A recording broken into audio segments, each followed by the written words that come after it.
Bonjour les troisièmes, alors aujourd'hui on va faire l'exemple 2 du chapitre proportionnalité.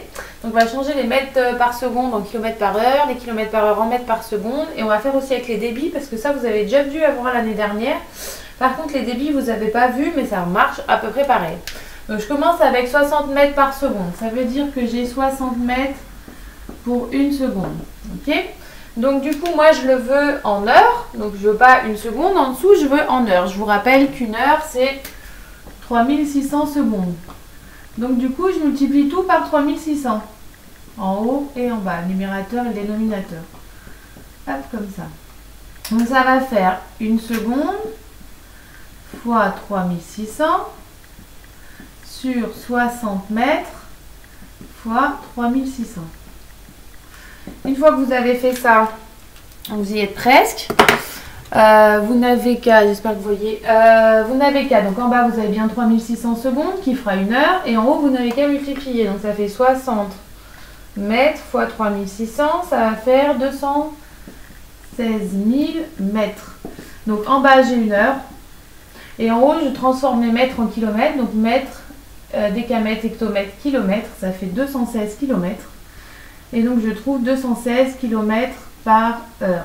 Alors dans mon cours, petite réflexion, dans mon cours je le mets comme ça, vos profs de physique et dans vos exercices, je crois que je l'ai écrit comme ça, c'est juste une notation, h-1, ça veut dire qu'on a vu les puissances, h-1 c'est 1 sur h, donc c'est divisé par h.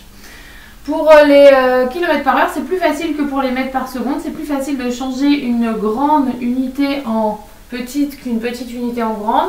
Donc 108 km par heure, donc ça va faire, donc je change les kilomètres en mètres, donc je rajoute 3 zéros pour avoir des mètres et je change l'heure en secondes, donc ça va faire 3600 secondes.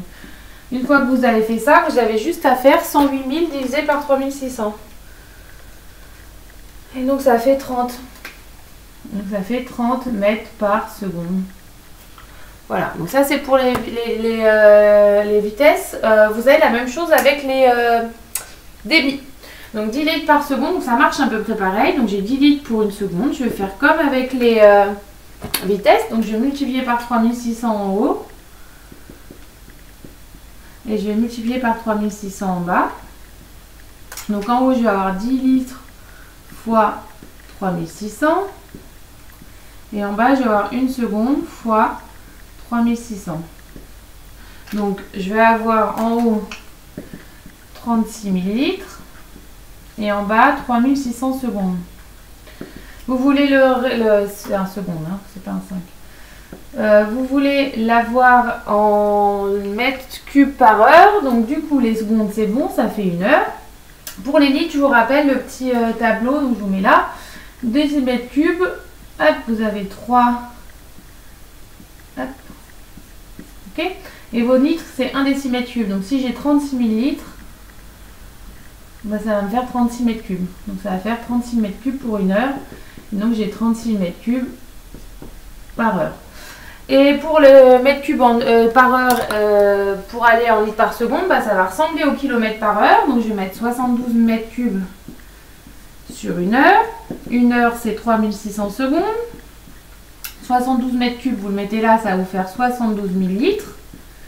Vous faites le calcul et vous avez votre réponse. Donc quand c'est plus grand, c'est plus facile. Donc ça fait 20 litres par seconde. Donc plus facile quand c'est plus grand que quand c'est plus petit. J'ai perdu un petit bouchon. Bon, bah, je vous laisse là-dessus et je vous dis à presque tout de suite puisque je vais enchaîner sur la deuxième vidéo du jour. Donc je serai habillée pareil. Je vous souhaite une bonne journée.